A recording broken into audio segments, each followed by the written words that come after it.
조용한 위기를 먼저 감지한 자만이 생존한다. 2020년 이전 넷플릭스는 DVD 배송 중심의 사업 구조에서 스트리밍 서비스로의 전환을 준비하고 있었다. 겉보기에 이변하는 모험처럼 보였지만 회사 내부에서는 사용자 행동 분석과 반복적인 이탈 시점 데이터를 통해 작은 징후를 읽고 있었다. 바로 소비자들이 더 빠른 콘텐츠 소비 방식을 원하고 있다는 미세한 변화였다. 이 신호를 간파한 넷플릭스는 과감히 스트리밍 사업으로 방향을 전환했고 현재는 세계 최대의 콘텐츠 플랫폼 기업으로 자리 잡았다.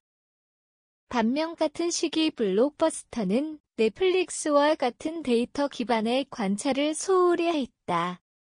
외형적 매출이 유지된다는 이유로 기존 방식을 고수했고 결국 디지털 전환에 실패하며 역사 속으로 사라졌다. 위기는 요란한 방식으로 오지 않았다. 작은 징후들이 있었지만 누가 그것을 읽었는가에 따라 운명은 갈렸다. 사진 출처, 문 닫힌 상점의 이미지 챗GPT 생성, 흐린 하늘 속 위기 징후는 이미 존재한다. 경영학자들은 항상 조용히 고 말한다.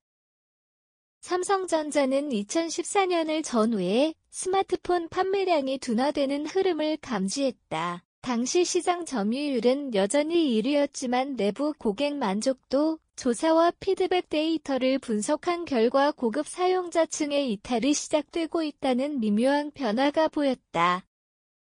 삼성은 이에 대응해 프리미엄 제품 강화 전략과 중저가 시장 차별화를 병행하며 전환점을 마련했고 이후 갤럭시 시리즈는 다시금 반등의 계기를 맞았다.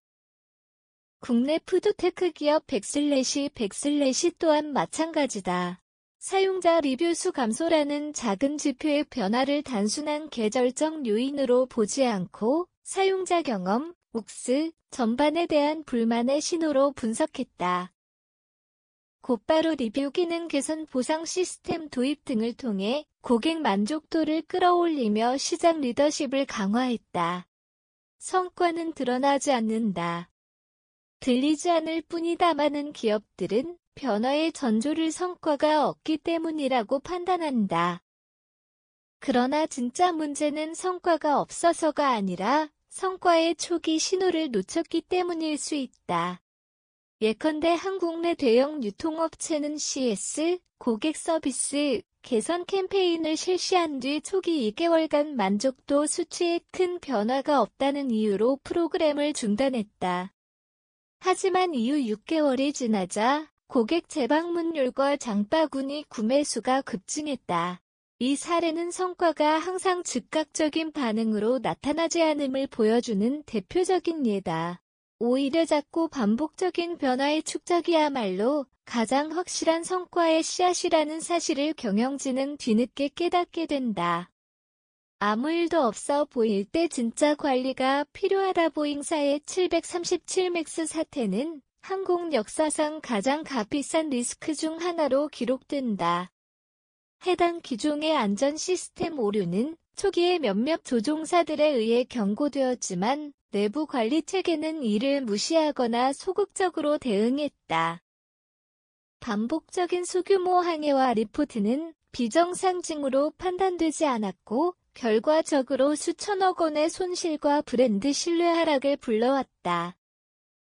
이 사건은 아무 일도 없는 듯한 상태가 가장 위험할 수 있다는 교훈을 남긴다. 관리자는 아무 문제가 없어 보이는 순간에도 시스템을 점검하고 사소한 불편이나 이탈 조짐을 데이터화해 신속하게 대응할 준비를 갖춰야 한다. 작은 신호를 신뢰하는 조직만이 위기를 이긴다. 헬스케어는 팬데믹 직전 자사의료기기에서 발생하는 작은 오류 로그 수치의 이상 변화를 포착했다.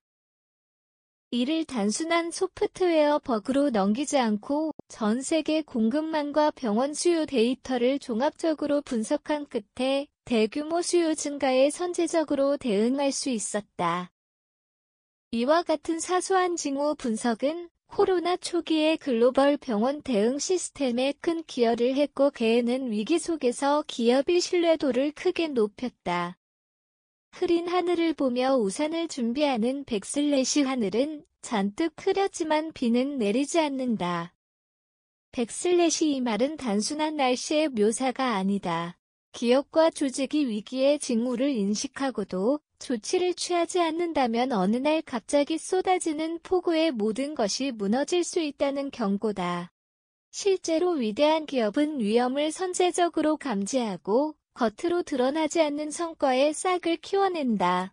조용한 경고음을 먼저 듣는 조직이야말로 위기를 기회로 바꾸는 주인공이 된다.